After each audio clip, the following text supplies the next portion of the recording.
Hi hello అండి, అందరు బాగున్నారా? మేము ఈ సండే రోజు ఫిష్ మార్కెట్కి వెళ్ళామన్నమాట. సీ ఫుడ్ తిందామనేసి. ఈ మధ్య ఎక్కువ చికెనే అవుతుంది, మటన్ తెచ్చుకోవట్లేదు, ఫిష్ తెచ్చుకోవట్లేదు. ఇక అట్లా అనేసి చాలా రోజులు అవుతుందనేసి ఫిష్ మార్కెట్కి వెళ్ళాము. ఫిష్ మార్కెట్కి వెళ్ళినాక ఇది చూడండి, ఇటు నుంచి సంద్ అనమాట. ఇటు ఏమో ఇది రామ్నగర్ ఫిష్ మార్కెట్ అనమాట. అంటే ముషీరాబాద్ రామ్నగర్ ఏమో కానీ హైదరాబాద్లోనైతే ఇదే పెద్ద ఫిష్ మార్కెట్. ఈ చూడండి, దీన్ని ఏమంటారు, కొర్రమీను అంటారు, బురదమట్ట అంటారు, మరి అవి ఒకటి తెస్తారు ఎప్పుడు. ఈరోజు అది తీసుకోలేదులేండి. ఈ తర్వాత రొయ్యలు, ఈ ముళ్ళు లేని కాబట్టి అవే తీసుకుంటా ఉంటాం. ఇవన్నీ అయితే అర్థమే కాలేదు, అసలు ఏమేమి ఉన్నాయో కూడా అర్థం కావట్లే. ఇవన్నీ పులుసు పెట్టుకుంటే బాగుంటాయి అంట, అంటే యూట్యూబ్లో చూస్తుంటే తెలుస్తుంది. అవి అయితే రొయ్యలు, ఇవి అయితే చిన్న చిన్న చేపలు, ఇదేం బొచ్చ, ఇవి ఏందో ముద్దకు ముద్ద ఉన్నాయి. ఆక్టోపస్ అన్నది మా పాప. మరి మళ్ళీ కాదు మమ్మీ మళ్ళీ ఏందో అని అంటుంది అనమాట. ఇవి అయితే స్టార్ ఫిష్ అంట.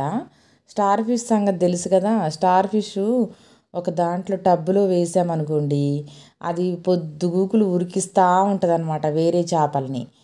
వెంటాడుతూ ఉంటుంది, వాటి నుంచి తప్పించుకోవటం కోసం రన్నింగ్ చేయాలన్నమాట, అప్పుడు ఫ్రెష్గా ఉంటుంది. ఇదేమో మరి ఇదొకటి కథలల్లో చెప్పుకున్న ఫిష్ లాగే ఉందన్నమాట.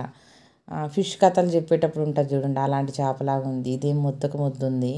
అసలు దాన్ని చూస్తే అమ్మో ఇది ఎట్లా వండుతారు అని అన్నట్లు అనిపిస్తుంది అనమాట. అసలు నా చేపలు అంటేనే కొన్నేమో, ఇవేమో ఎండ్రకాయలు ఏమోనమాట. అసలు ఇటు చూసినా కానీ అమ్మ జనం ఉన్నారండి. అందుకని ఇది క్లాస్ రూమా ఫిష్ మార్కెటా అని అంటారు. లేకపోతే నేను ఎక్కడన్నా గుళ్ళ కాడ కూడా ఏంది చేపల మార్కెట్ లాగా ఉందంట. ఈ చేపలు చూసారండి, మా ఇంటి ముందు వర్షం వచ్చినప్పుడు పడేవి అనమాట. సేమ్ ఆకులాగే ఉండేవి. అవి ఇట్లా ఉల్టా పడేస్తే మళ్ళీ అప్పుడు దీనికి జీవం ఉందా అన్నట్లు అనిపించేది. ఇవైతే కట్ చేసినా కానీ ఎగురుతూనే ఉంటాయండి ఈ చేపలు. అట్లా ఉంటుందన్నమాట. ఇది కట్ చేసేటప్పుడు ఎంత కొట్టినా కానీ చనిపోవు అనమాట. ఆ చేపలను చూస్తే అట్లా జాలేస్తూ ఉంటుంది. అయితే కోడిని కట్ చేసినా బాధ అనిపించదు, ఫిష్ని కట్ చేసినా బాధ అనిపించదు, కొంచెం తినబుద్ధి అవుతుంది. అంతేగాని మేకల్ని గొర్రెల్ని కట్ చేసేటప్పుడు చూసామనుకోండి, ఇక అసలు ఆ కర్రీ తినబుద్ధే కాదు. నాకైతే ఎంత టేస్ట్గా ఉండని కానీ తినబుద్ధే కాదు. చేపలైతే ఒకవేళ చిన్నగా అసలు అవి కూడా చంపుతుంటే బాధ అనిపిస్తూ ఉంటుందిలే, కానీ అంత సున్నితంగా ఉంటుంది నా మనసు నిజంగా. కోడిని కూడా కట్ చేసినా కానీ చిన్న జీవమే కాబట్టి కొంచెం బాధ అనిపిస్తూ ఉంటుంది, ఎక్కువ బాధ అనిపించదు. మరి మేకల్ని గొర్రెల్ని ఇంకా మరి చెప్పలేము, ఇంకా వేరే వేరే ఉంటాయి కదా, అవి కూడా కట్ చేసినప్పుడు వామ్మో అసలు అవి చూడకూడదమ్మా, అంత బాధ అనిపిస్తూ ఉంటుంది. అయితే ఎగిరి వచ్చి పడతా ఉంటాయి, వాటర్ లేవు. కానీ అప్పుడప్పుడు ఈ చేపలే తీసుకుంటాం, ఎందుకంటే దీనికి ముళ్ళు ఉండవు, టేస్ట్ ఉంటే కొంచెం కాస్ట్ ఎక్కువ. ఇది 500 అంట. ఎక్కువ పెద్దగా ఉన్నాయి ఏమో 500 ఉన్నాయి, చిన్నగా ఉన్నాయి ఏమో 300 ఉన్నాయి. ఈ 300కి తక్కువగా ఏమీ లేవు అనమాట. అంటే ఈ క్వాలిటీలో ఉంది. దీని బురద మట్టమో మరి ఏమో అంటారు. ఏ రోడ్డు చూసినా ఫుల్ ఉంది. 5 o'clock వచ్చి తీసుకొద్దాము అని అన్నాను కూడా నేను. 5 o'clock అంటే ఒక 20 రూపీస్ ఎక్స్ట్రా ఉంటుందంట, కానీ మేము లేవలేదులే 20 రూపీస్ ఎక్స్ట్రా ఏమో కానీ. అప్పుడైతే డ్రమ్ములల్లో లైవ్ ఫిష్ని తీసుకొచ్చి అమ్ముతారనమాట 5 o'clockకి. ఒకసారి అప్పుడు కూడా వచ్చాము. ఈసారి 5 o'clockకి వెళ్ళి వీడియో చేస్తాను. అట్లా చేయాలన్నప్పుడు ఖచ్చితంగా కామెంట్ చేయండి. ఇవి చూడండి పాముల్లాగా ఉన్నాయి, తోకలు ఉండేసి. ఇంక ఇవి అయితేనేమో చిన్నగా ఉన్నాయి. ఇదైతే కుండలో పులుసు పెడతా ఉంటున్నారు యూట్యూబ్లో చూస్తున్నప్పుడు. ఒకసారి తీసుకుందామని అంటే ఇవి కూడా 150 ఉన్నాయంట, బొచ్చలు కూడా 150. ఇంక వేరే అయితే ఎంత ఏమని అడగలేదన్నమాట. ఇక దబా వచ్చేసేసి నేను రొయ్యలు ఒకటి తీసుకొని వచ్చిన, ఏం చూపించట్లేదు.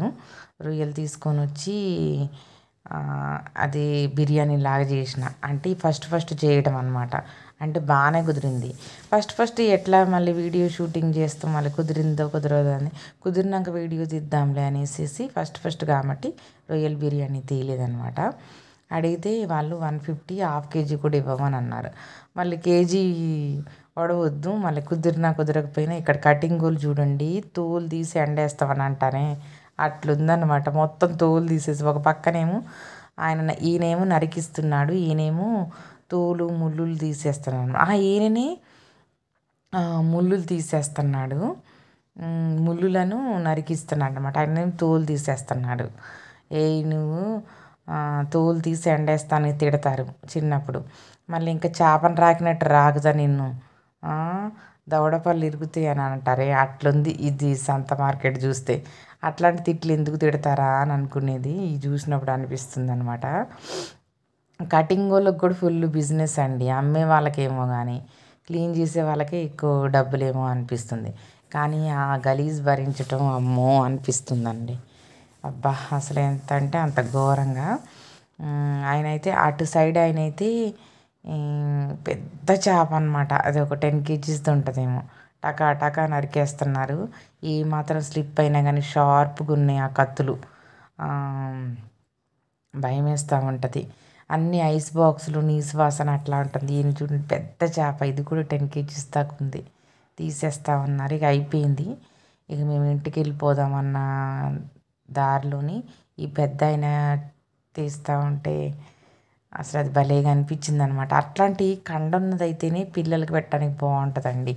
లేకపోతే ముళ్ళులు మమ్మీ తీసి పెట్టారంటారు. అయినా ముళ్ళున్న చేప అయితే నేను ధైర్యంగా పెట్టలేనండి. ముళ్ళులు ఎక్కడ గుచ్చుకుంటాయో అని భయం వేస్తూ ఉంటుంది. ముళ్ళులు లేనివి బురదమట్ట కానీ రొయ్యలు కానీ అలాంటివి తీసుకొస్తున్నాను.